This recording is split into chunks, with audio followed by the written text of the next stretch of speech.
जब उस स्त्री के माथे पर फिर से कमल का निशान दिखाई दिया, तब जाकर राजकुमार को समझ आया कि उसने ही अपने हाथों से वह सिंहासन खो दिया जो लगभग उसके पास था। पता चला कि राजकुमार पुनर्जन्म लेकर लौटा है। अपने पिछले जीवन में उसने उस स्त्री से विवाह किया था जिसके पास कमल का चिन्ह नहीं था। उसे ये नहीं पता था कि असली चुनी हुई देवी वही स्त्री थी जिसके पास यह निशान था। प्रार्थना के दौरान जब स्त्री को सच्चाई का पता चला और वह राजकुमार को बताने ही वाली थी, तभी राजकुमार ने एक ही वार में उसे मार डाला। अंतिम क्षणों में स्त्री को समझ आया कि राजकुमार हमेशा उसी चालाक स्त्री से प्रेम करता था। बाद में वह चालाक स्त्री दूर शादी करके गई और दुखद मृत्यु मर गई, तो राजकुमार ने सारा दोष उसी स्त्री पर डाल दिया। यहाँ तक कि वह यह मान बैठा कि उसका कमल चिन्ह नकली था। उसे पता ही नहीं था कि असल में चालाक स्त्री का निशान नकली था और यही स्त्री पुनर्जन्म लेकर वापस आई है। राजकुमार जिद कर रहा था कि वह केवल उसी चालाक स्त्री से विवाह करेगा, जबकि सम्राट जानता था कि असली कमल चिन्ह वाली किस्मत द्वारा चुनी गई देवी यही दूसरी स्त्री थी जिससे विवाह करना सिंहासन सुनिश्चित कर देता। सम्राट समझाता रहा पर राजकुमार नहीं माना। तभी बगल में खड़ी स्त्री बोली कि पिछले जन्म में उसने शादी का वादा किया था, लेकिन अब ऐसा संभव नहीं। अंततः सम्राट को यह स्वीकार करना पड़ा। अगले दिन राजकुमार और वह चालाक स्त्री महल आए। नौकर चाकर उस स्त्री का मजाक उड़ाते रहे कि राजकुमार ने उसे छोड़ दिया। चालाक स्त्री ने झूठा पछतावा जताया, लेकिन उस स्त्री ने कहा, जो चीज मैंने छोड़ दी है उसे तुम उठा सकती हो। यह सुनकर राजकुमार को लगा कि वह जल रही है, इसलिए उसने उसे उपपत्नी बनाने की पेशकश कर दी। तभी दूसरा राजकुमार आया और बोला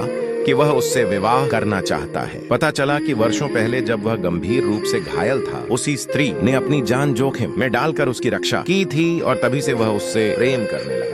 पिछले जन्म में सिंहासन दूसरे राजकुमार का होना चाहिए था, लेकिन उस स्त्री ने पहले राजकुमार की मदद कर उसकी किस्मत छीन ली, जिससे पहला राजकुमार सम्राट बन गया। इस जन्म में वह वही गलती नहीं दोहराना चाहती थी, इसलिए उसने दूसरे राजकुमार से विवाह के लिए हाँ कर दी। पहला राजकुमार अब भी सोच रहा था कि वह उसे चिढ़ाने के लिए ऐसा कर रही है, लेकिन स्त्री ने साफ कहा कि उसकी शादी में दखल देने का कोई अधिकार उसे नहीं है। इसके बाद स्त्री ने कहा कि 2 दिनों में राजधानी में बाढ़ आने वाली है और लोगों की जान बचाने के लिए पहले से तैयारी कर लेनी चाहिए। अपनी बात पर विश्वास दिलाने के लिए उसने मेकअप साफ किया और कमल का चिन्ह दिखाया, यह कहते हुए कि वह भविष्य देख सकती है। दूसरा राजकुमार उसकी बात पर विश्वास कर बैठा, लेकिन 3 दिन बाद जनता जिसकी प्रशंसा कर रही थी वह पहला राजकुमार और वही चालाक स्त्री थी, क्योंकि पिछले जन्म की यादों के कारण उसने पहले ही सम्राट को बाढ़ की सूचना दे दी थी। फिर महामारी की बात आई। चालाक स्त्री भविष्यवाणी नहीं कर सकी और झूठ बोल गई कि कोई महामारी नहीं होगी। उस स्त्री ने लोगों को दवा की दुकानों से जड़ी बूटियां लेकर तैयारी करने की सलाह दी, लेकिन राजकुमार गुस्से में आग बबूला हो गया। उसने सबके सामने उसे